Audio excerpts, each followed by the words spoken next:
الحمد لله وكفى وسلام على عباده الذين اصطفى أما بعد فأعوذ بالله من الشيطان الرجيم بسم الله الرحمن الرحيم ومن لم يحكم بما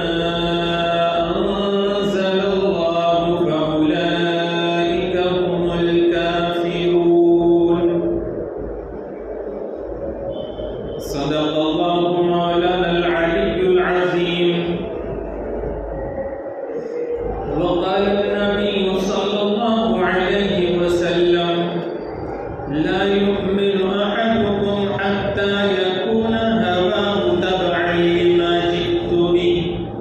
أو كما قال عليه الصلاة والسلام وصدق رسوله النبي الأمي الكريم نحن على ذلك لمن الشاهدين والشاكرين والحمد لله رب العالمين اللهم صل على سيدنا محمد وعلى آل سيدنا محمد وأصحابه وأزواجه وبارك وسلم. محترم بزرگوں اور دوستو، اس وقت میں مسلمانوں کے لیے ہمارے اپنے وطن عزیز میں جو مسائل درپیش ہے اور سنگین مسائل درپیش ہے، جیسے سیاسی اور معاشی اعتبار سے مسلمانوں کی پسماندگی، فسادات، سماجی لحاظ سے دوسری کمیونٹی اور مسلمانوں کے درمیان میں دوریاں، اور جگہ جگہ اٹھنے والے نئے مسائل، تعلیمی میدان میں مسلمانوں کے ایمان اور عقیدے کو خراب کرتے ہوئے مسلمانوں کو ارتداد کی طرف لے جانے والی منظم کوششیں، ایسے بہت سے مسائل مسلمانوں کو درپیش ہیں. ان میں ایک بڑا مسئلہ یہ بھی ہے کہ اس ملک میں جہاں اس ملک کے بسنے والی دوسری قوموں کو اپنے مذہب، اپنے دین پر چلنے کی مکمل آزادی حاصل ہے، ایسے ہی قانونی لحاظ سے مسلمانوں کو بھی اپنے دین اور شریعت پر عمل کرنے کی آزادی حاصل ہے. لیکن آزادی کے بعد ہی سے اس بات کی کوششیں ہونے لگی کہ مسلمانوں کا تشخص ختم ہو جائے اور وہ جس آزادی کے ساتھ اپنے دین اور شریعت پر عمل کرتے ہیں، بالخصوص سیاسی اور قانونی لحاظ سے مسلمانوں کو جو تحفظات حاصل ہے کہ وہ اپنے پرسنل لا پر عمل کر سکتے ہیں،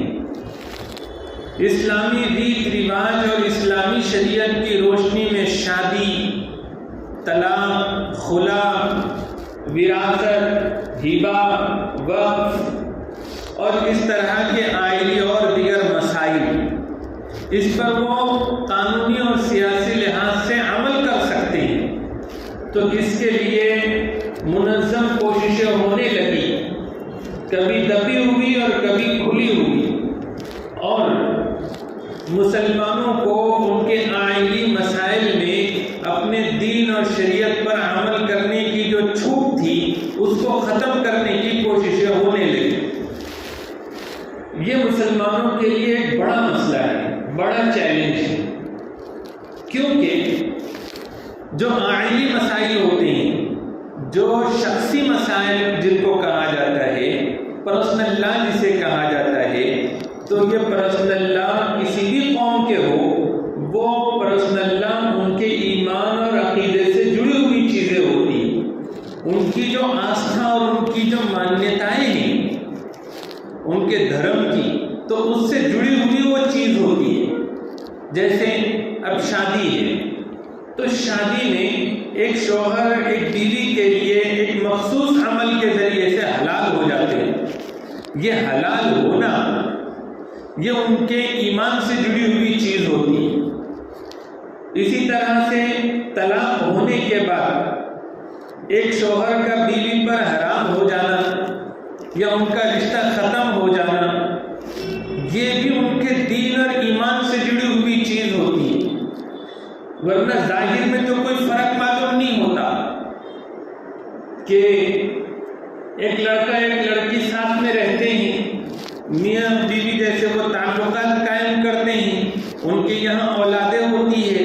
جب انہوں نے طے کر لیا آپس میں تو جدا بھی ہو جاتے ہیں ان میں، اور شادی کے بعد پھر بچے اور بچوں کے ساتھ ساتھ کبھی شادی نہ چل پائے تو طلاق کے ذریعے سے علیحدگی، ظاہر میں اس میں کوئی فرق معلوم نہیں ہوتا، لیکن لفظ طلاق، لفظ قبول ہے، یہ جو نکاح میں بولے جاتے ہیں، اس کے ذریعے سے ایک عورت حلال ہو رہی ہے، ایک عورت حرام ہو رہی ہے، یہ سب چیزیں عقیدے سے تعلق رکھنے والی ہوتی ہیں۔ وراثت، ہبہ، یہ سب چیزیں بھی عقیدہ اور ایمان سے اس کے تانے بانے جڑے ہوتے ہیں۔ اسی وجہ سے کوئی بھی قوم ہو، کوئی بھی مذہب کے ماننے والے ہو، ان کے جو پرسنل لا ہوتا ہے، ان کا جو ایسے قوانین ہوتے ہیں جو آئینی مسائل سے جڑے ہوئے ہوتے ہیں، تو ان میں کوئی بھی گورنمنٹ ہاتھ ڈالنے کے لیے ڈرتی ہے، کیونکہ اس کے ذریعے سے انتشار پیدا ہوگا اور اس قوم اور مذہب والوں کو ڈر محسوس ہوگا کہ اب ان کو ان کے دین پر اور ان کے مذہب پر باقی رہنے کی آزادی چھینی جا رہی ہے۔ ابھی سے نہیں بلکہ زمانے قدیم سے حضور صلی اللہ علیہ وسلم کے وصال فرما جانے کے بعد جب حضرت ابوبکر صدیق رضی اللہ تعالیٰ عنہ کا دور خلافت آیا تو اس وقت میں بعض حلقوں سے یہ بات اٹھنے لگی کہ ہم زکوٰۃ نہیں دیں گے، یعنی شریعت میں سیاسی اور قانونی لحاظ سے تبدیلی کرنا چاہتے تھے۔ حضرت ابوبکر صدیق رضی اللہ تعالیٰ عنہ نے سختی کے ساتھ اس کا نوٹس لیا اور یہ فیصلہ کیا کہ جو حضور کے زمانے میں زکوٰۃ میں ایک رسی بھی دیا کرتا تھا، میں اس سے اس رسی کو بھی لوں گا، اگر وہ ایسا نہ کرے تو میں اس سے جہاد کروں گا۔ حضرت عمر رضی اللہ تعالیٰ عنہ نے چونکہ ابھی سرکار وصال فرما گئے ہیں اور عجیب و غریب انتشار کی کیفیت ہے، ایسے وقت میں مصلحت یہ سمجھی کہ حضرت ابوبکر رضی اللہ عنہ کو مشورہ دیا کہ امیر المومنین تھوڑی سی نرمی برتی جائے، ابھی حالات برابر نہیں ہیں، تو ایسے وقت میں ایسا سخت حکم نافذ کرنا یہ کئی نئے مسائل نہ پیدا کر دے۔ تو حضرت ابوبکر صدیق رضی اللہ تعالیٰ عنہ نے فرمایا کہ تم تو پہلے بہت جری اور بہادر ہوا کرتے تھے، اب دین کے معاملے میں کیسے تم کمزور پڑ رہے ہو؟ اور پھر وہ تاریخی جملہ آپ کی زبان سے نکلا، اَيُنْقَصُ الدِّينُ وَأَنَا حَيٌّ، کیا دین میں کمی ہو، دین میں کمی کی جائے اور میں زندہ رہوں، ایسے کہیں ہو سکتا ہے؟ تو حضرت ابوبکر صدیق رضی اللہ تعالیٰ عنہ نے اس فتنے کو دفع کیا۔ حضرت عثمان، حضرت علی رضی اللہ تعالیٰ عنہما کے زمانے میں خوارج کا اور شیعہ کا فتنہ اسی قبیل کا تھا کہ دین میں تبدیلی کر دی جائے، تو آپ رضی اللہ عنہما نے اس کا مقابلہ کیا۔ پھر عباسی خلافت کے دور میں خلق قرآن کا فتنہ اٹھا کہ ایک گروہ ایسا اٹھا جنہوں نے کہنا شروع کیا کہ قرآن کریم اللہ کا کلام نہیں ہے بلکہ وہ مخلوق ہے، اللہ ہی نے اس کو بنایا ہے، اللہ اس کے خالق ہے اور وہ مخلوق ہے جیسے ہم اور آپ مخلوق ہیں۔ تو اس وقت میں علماء کرام نے اٹھ کر اس فتنے کا مقابلہ کیا اور بڑی سختی سے کہا کہ قرآن کریم اللہ کا کلام ہے، وہ مخلوق نہیں ہے، وہ اللہ کی ذات سے نکلا ہوا ہے، تو وہ قدیم ہے، حادث نہیں ہے۔ اور اس وقت کا جو مامون نامی بادشاہ تھا، خلیفہ مامون، تو وہ ان فتنہ انگیز لوگوں کی باتوں میں آ کر وہ بھی اس عقیدے کو ماننے لگ گیا تھا کہ قرآن کریم مخلوق ہے۔ تو جب قانونی طور پر یہ چیز چلنے لگی تو جو لوگ دین حق کی بات کیا کرتے تھے، قرآن کریم کو اللہ کا کلام کہا کرتے تھے، ان کو سخت تکلیفوں سے گزرنا پڑا اور قید و بند کی صعوبتیں جھیلنی پڑی۔ بالخصوص امام احمد بن حنبل رحمۃ اللہ علیہ، ان کو جیل میں بند کیا گیا اور روزانہ ان کے اوپر کوڑے لگوائے جاتے تھے۔ جو جیل خانے میں کوڑے کی سزا دینے کے لیے مامور تھے نوجوان، وہ کوڑے مارتے ہوئے تھک جایا کرتے تھے، لیکن حضرت امام احمد بن حنبل رحمۃ اللہ علیہ نہیں تھکتے تھے۔ ان کی زبان پر بس ایک ہی جملہ ہوتا تھا کہ قرآن کریم اللہ کا کلام ہے۔ ایک مرتبہ تو جب آپ کے وصال کا وقت قریب آیا تو ان سے پوچھا گیا کہ حضرت آپ کی بے مثال استقامت اور آپ کی ہمت اور جرأت کی تو داد دینی چاہیے۔ تو انہوں نے فرمایا کہ ایک چور تھا جو جیل میں مجھے ملا، اس کے ذریعے سے مجھے اپنے موقف پر اور حق بات پر جمنے میں آسانی ہوئی، اور وہ جو چور تھا کئی مرتبہ جیل میں آیا تو اس نے میری طرف دیکھا، اس کے ہاتھ کٹ چکے تھے چوری کی سزا کی وجہ سے، لیکن وہ کہتا تھا مجھ سے کہ امام احمد بن حنبل یاد رکھو میں چور ہوں، غلط کام بھی میں اتنے اہتمام سے کر رہا ہوں کہ بار بار مجھے سزا ملنے کے بعد بھی میں چوری نہیں چھوڑتا، میں گناہ پر جرم پر ہوتے ہوئے، تو تم تو حق پر ہو تو کبھی اپنے حق والے موقف سے نہیں ہٹنا۔ اس ملک میں سب سے پہلے دین اور شریعت میں مداخلت کی جو منظم کوشش بڑی خطرناک انداز میں ہوئی، وہ اکبر بادشاہ کے ٹائم پر اکبری فتنے کے نام سے ہوئی کہ برہمنوں کی باتوں میں آ کر اور اپنے حکومت اور سلطنت کو پائیدار اور مضبوط بنانے کے لیے بادشاہ اکبر نے ایک نئے دین کو متعارف کیا اور ایک نیا دین شروع کیا جس کا نام دین الہی رکھا۔ صوفی سنتوں کی نظریات کو لیا گیا، دوسرے مذہبوں میں سے کچھ چیزیں لی گئی، اور بعض مفاد پرست علماء اور جہنم پیٹ میں بھرنے والے علماء ان کے ساتھ ہو گئے، اور اس کا نتیجہ یہ نکلا کہ چپے چپے پر اس کے دین کو سیاسی طاقت کے ذریعے سے لاگو کرنے کی کوشش ہونے لگی۔ اس وقت میں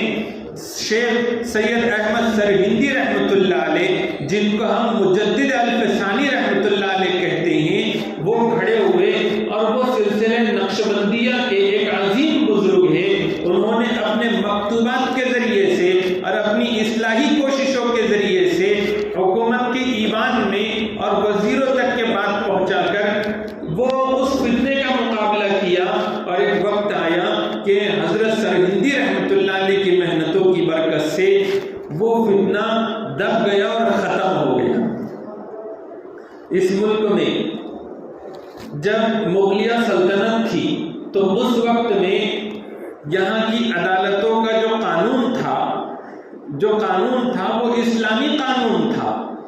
صرف آئینی اور پرسنل لا میں ہی نہیں بلکہ فوجداری قانون بھی جو چلتا تھا وہ اسلامی قانون چلتا تھا، اور سب پر امپلیمنٹ اس کا ہوتا تھا۔ البتہ جو پرسنل لاز تھے، یعنی مخصوص قانون کسی قوم اور مذہب کے، تو غیر مسلموں کے لیے یہ چھوٹ تھی کہ جو بھی غیر مسلم ہے، اب اس کا عدالت میں جب بھی معاملہ جائے گا تو وہ اپنے مذہب، اپنے نظریے اور اپنے عقیدے کے اعتبار سے اس کے حق میں فیصلہ ہوگا، اس کے اوپر اسلامی قانون نہیں تھوپا جائے گا۔ اتنی چھوٹ تھی۔ جب برٹش گورنمنٹ آئی، انگریزوں کا دور حکومت آیا، تو شروع میں وہ مغلیہ سلطنت کے دور کا جو اسلامی قانون تھا، فوجداری قانون، اسی حساب سے وہ فیصلے کرتے تھے، لیکن پھر بعد میں چل کر انہوں نے انڈین پینل کوڈ لے کر آئے اور اس قانون کو ختم کر دیا، اور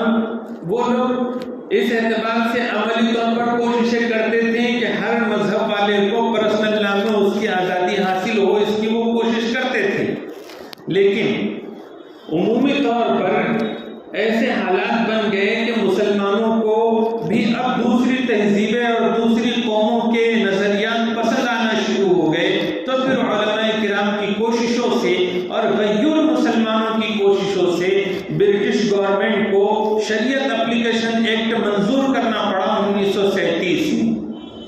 شریعت اپلیکیشن ایکٹ کیا تھا جس کو محمد لا کہتے ہیں،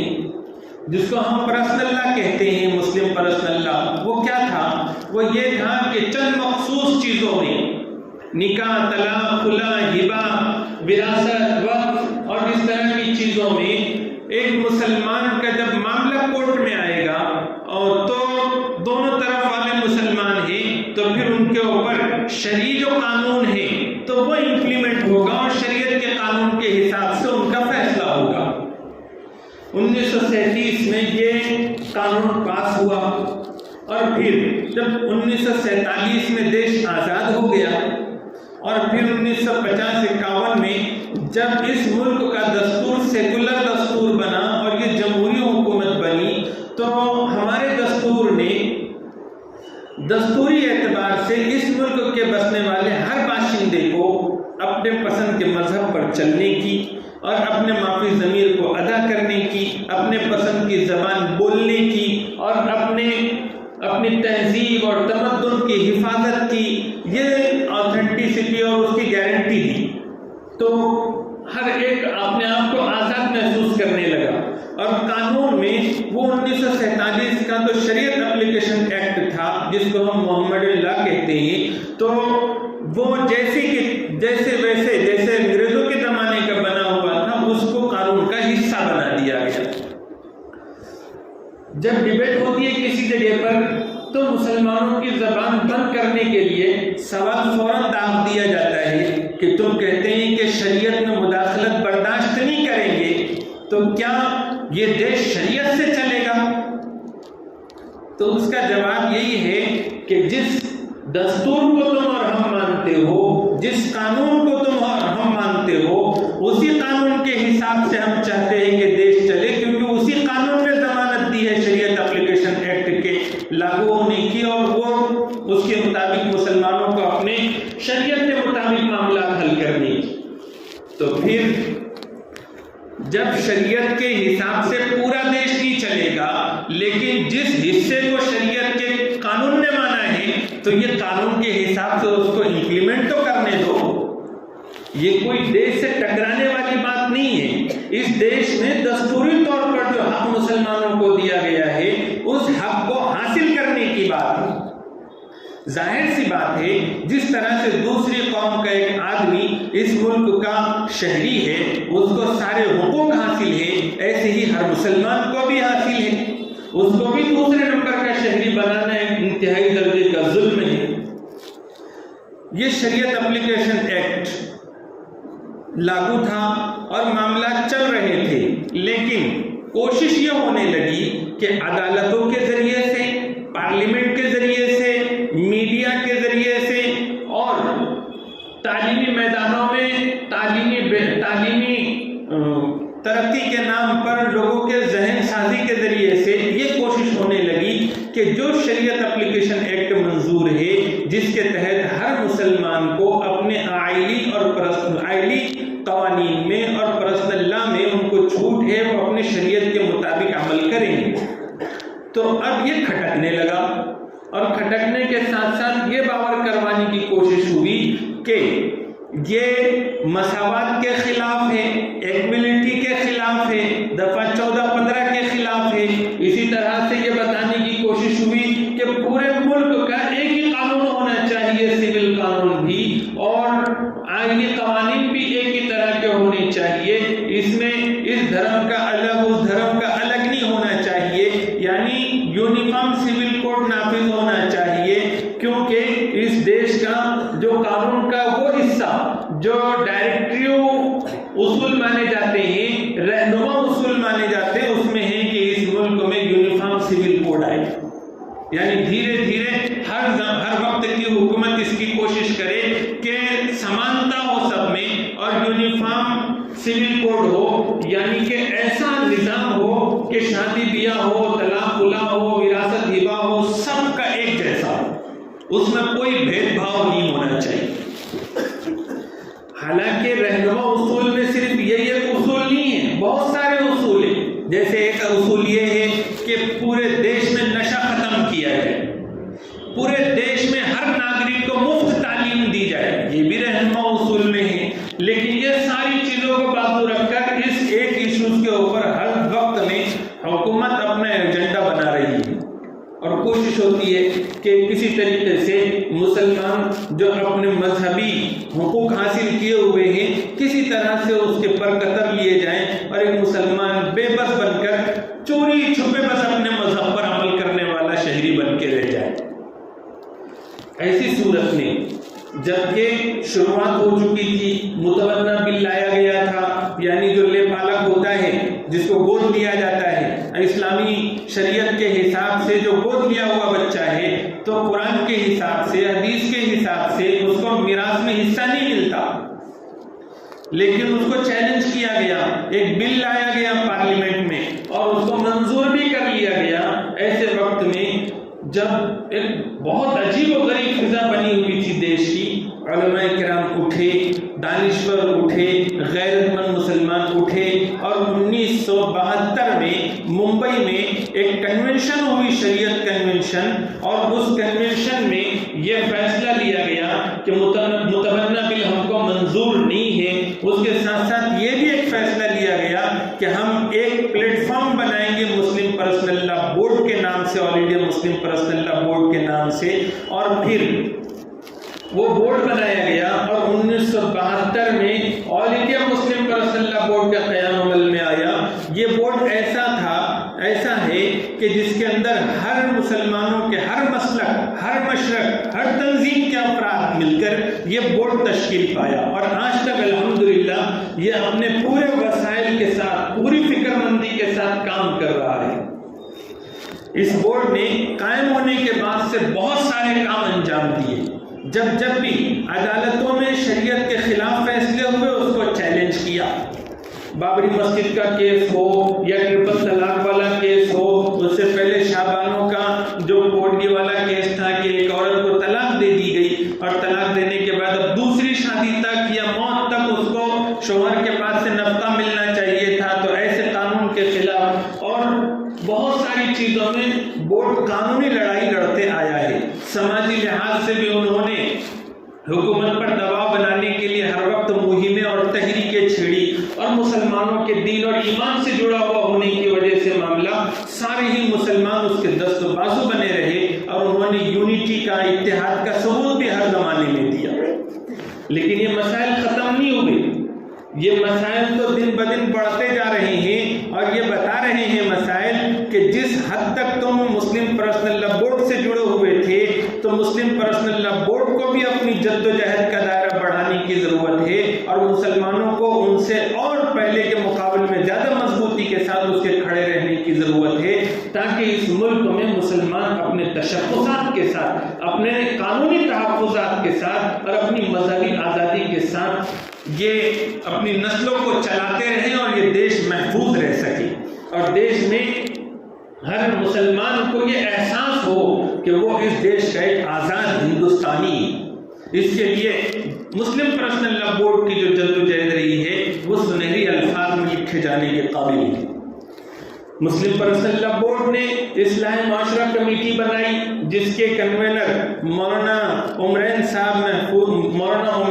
رحمانی صاحب دامت برکاتہم ہیں۔ جگہ جگہ اصلاح معاشرہ کے کام اس کے ذریعے سے ہو رہا ہے، کیونکہ یہ احساس ہے ہر ذمہ دار شخص کا کہ قانونی اور سیاسی طور پر اگر مسلمانوں کو ان کی مذہبی آزادی چھینی جا رہی ہے تو اس میں بہت بڑا قصور اور بہت بڑی کمی اس بات کی ہے کہ مسلمان خود اپنے اوپر اسلامی قانون کو نافذ نہیں کر رہے ہیں۔ ظاہر سی بات ہے کہ کوئی عدالت مسلمان کے گھر پر آ کر تو فیصلہ نہیں سنائے گی جب تک کہ ان کے گھر کی بچی کورٹ کے دہلیز پر نہ پہنچے، جب کہ ان کے گھر کا کوئی بچہ کورٹ کی دہلیز پر نہ پہنچے۔ کورٹ میں جائیں گے تو کورٹ جا کر معاملے کو سنے گا اور اس کو موقع ملے گا شریعت میں مداخلت کا۔ تو مسلمانوں میں بھی اس بات کی بیداری پیدا کرنے کی ضرورت ہے کہ وہ مسلمان ہیں اور مسلمان قرآن و سنت کو ماننے والے کا نام ہے اور مسلمان کو قیامت کے دن اللہ کے حضور حاضر ہو کر جواب دینا ہے۔ دنیا امتحان کی جگہ ہے، اچھے برے حالات آتے رہیں گے، لیکن اس میں اپنی انا کی خاطر، اپنے بدلے کی بھاونا کی خاطر اگر ہم شریعت کو پس پشت ڈال دیں، قرآن کریم میں بڑی سخت دھمکی دی بتلایا گیا وَمَن لَّمْ يَحْكُم بِمَا أَنزَلَ اللَّهُ کہ جو اللہ کی طرف سے نازل کی ہوئی شریعت اور دین کے مطابق فیصلے نہ کروائے تو فَأُولَٰئِكَ هُمُ الْكَافِرُونَ تو وہ تو کافر ہے۔ تو جو دارالقضا جگہ جگہ کھلے ہوئے ہیں ان دارالقضاؤں کے اوپر لوگوں کو اعتماد نہ ہو، اپنے وہاں جان مال وقت کو اس لائن سے کہ دین اور شریعت جو کہے گی اس کے اوپر ہم عمل نہ ہو صدق نہ کریں گے، یہ اس طرح کا ماحول نہ ہو، تو پھر ایسی صورت میں اصلاح معاشرہ کی کتنی سخت ضرورت پڑ جاتی ہے۔ تو اصلاح معاشرے کا ایک شعبہ مسلم پرسنل لا بورڈ کا کام کر رہا ہے، دوسرا ایک شعبہ تفہیم شریعت کا مسلم پرسنل لا بورڈ نے کھولا ہے جس کے کنوینر مولانا خالد سیف اللہ رحمانی صاحب ہے۔ ان کا یہ شعبہ جو ہے مسلم وکلا کے اندر کام کرنے والا ہے، کیونکہ عدالتوں میں صحیح طریقے سے اسلامی شرعی قانون کیا ہے، اس کے پیچھے حکمتیں اور مصلحتیں کیا ہے، یہ اگر قانون دان حضرات کو یعنی وکیلوں کو یہ معلوم نہ ہو تو وہ صحیح طریقے سے پیروی نہیں کرتے، جس کی وجہ سے فیصلے خلاف آتے ہیں۔ تو یہ تفہیم شریعت کمیٹی ہے جو یہ کام کر رہی ہے، دارالقضا کمیٹی ہے جس کے کنوینر حضرت مولانا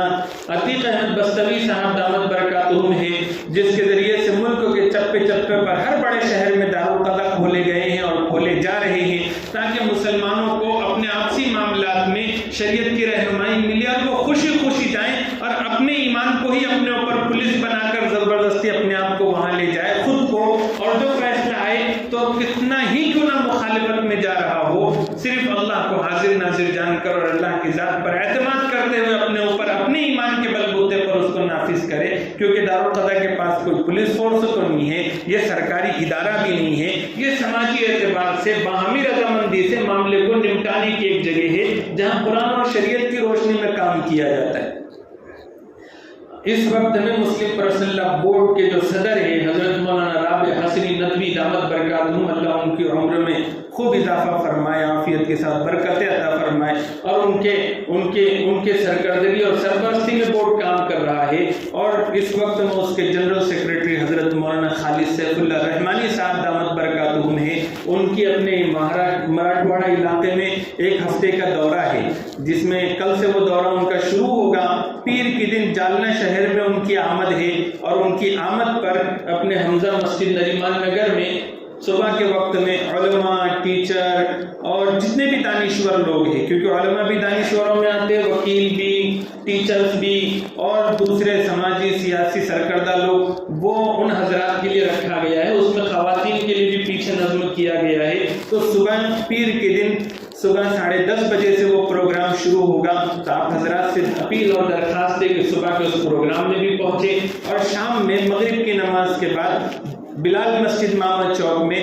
عمومی پروگرام ہے، تو سبھی حضرات سے درخواست ہے کہ سب اپنے اپنے دوست احباب کو لے کر شام کے اس پروگرام میں بھی پہنچے۔ امید ہے اللہ کی ذات سے کہ حضرت مولانا خالد سیف اللہ رحمانی جنرل سیکریٹری آل انڈیا مسلم پرسنل لا بورڈ کی جو آمد ہمارے اپنے علاقے میں ہے، وہ انشاءاللہ تحفظ شریعت کے عنوان سے ہمارے اپنے علاقے کے سارے مسلمانوں کے لیے ایک مشعل راہ بنے گی۔ سبھی حضرات سے امید بھی ہے کہ اس کو کامیاب بنانے کی انشاءاللہ سبھی کوشش کریں گے انشاءاللہ۔ اللہ تعالیٰ مجھے اور آپ کو عمل کی توفیق عطا فرمائے۔ وآخر دعوانا الحمدللہ رب العالمین۔